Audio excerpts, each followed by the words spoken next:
ఇక ఢిల్లీలో GST council meeting ముగిసింది. ప్రస్తుతం అరుణ్ జైట్లీ మీడియాతో మాట్లాడుతున్నారు. లైవ్ చూద్దాం.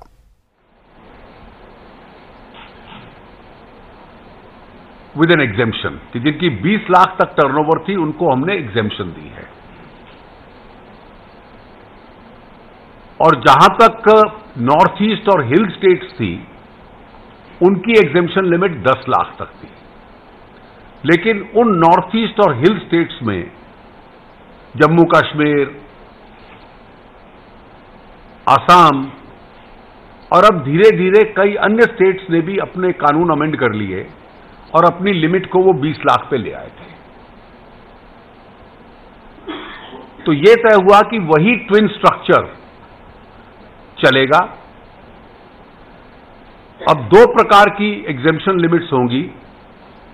पहली वाली का स्लैब 40 लाख होगा, यानी कि जो 20 लाख था उसको डबल कर दिया गया है. तो जिसकी 40 लाख तक टर्नओवर है, अगर वो जीएसटी चेन का बेनिफिट नहीं क्लेम करना चाहता तो वो एग्जेम्प्टेड रहेगा. और जो इन छोटे राज्यों के लिए जो 10 लाख की लिमिट थी उसको 20 लाख पे रखा गया है. लेकिन इसमें एक ऑप्शन दे दी गई है. जो पहले छोटे राज्यों को थी कि वो अगर 20 लाख के स्थान पर अपनी लिमिट रेज करके 40 लाख पे लाना चाहे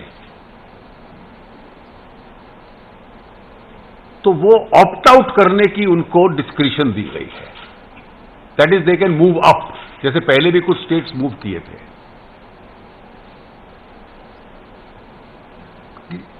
कोई ऐसे राज्य, क्योंकि एक आदमी कोई ऐसी व्यू रखा था कि जिन अन्य राज्यों को 40 लाख पे दिया गया है कि उनका एसएससी बेस काफी इरोड होता है पहली कैटेगरी में, लेकिन छोटे हैं. तो अगर एक सप्ताह में वो इत्तला कर देंगे सेक्रेटेरिएट को तो उनको भी ऑप्ट डाउन करने की सुविधा दी जाएगी. इसमें पुडुचेरी ने विशेष रूप से ये ऑप्शन रखा था. तो 40 और 20 दो लिमिट्स रहेंगी. 40 सब राज्यों के लिए और 20 नॉर्थ ईस्ट और हिल स्टेट्स के लिए, with a caveat that you can opt up और opt down depending on the revenue. और ये इसलिए वन टाइम एक्सेप्शन है क्योंकि ये पहले भी था और क्योंकि इसका इंटरस्टेट सप्लाईज के ऊपर असर नहीं पड़ता उसके रेवेन्यू पे. तो this is a one time exception being granted. This has been also specifically recorded. एक अन्य डिसीजन था जिसका आरंभ कुछ मीटिंग पहले केरला से शुरू हुआ था. जीओएम की रिपोर्ट कंसिडर की गई. इनमें कई अन्य विषयों पे भी जीओएम की रिपोर्ट्स थी. तो Kerala is now entitled on intra-state sales, that is sales within Kerala. The council has authorized Kerala to impose a maximum cess of 1% for a maximum period of 2 years. The outer limit of the cess will be 1%. The outer limit of the period will be 2 years.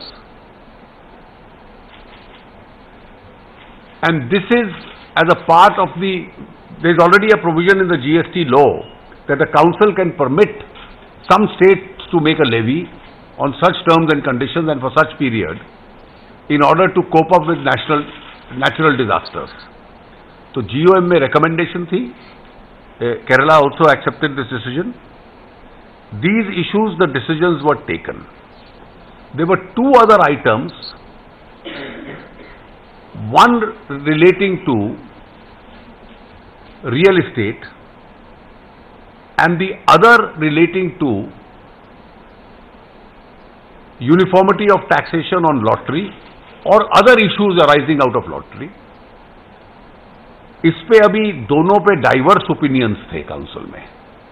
और जो हमारी past practice रही है कि हम सब consensus और unanimity से तय करते हैं। आज के भी सारे डिसीजंस कंसेंसस और यूनानिमिटी से हैं, जिसमें कहीं डाइवर्जेंस ऑफ ओपिनियन भी होता है तो एंड में we take a balance view and that becomes a convergence because it's a federal body.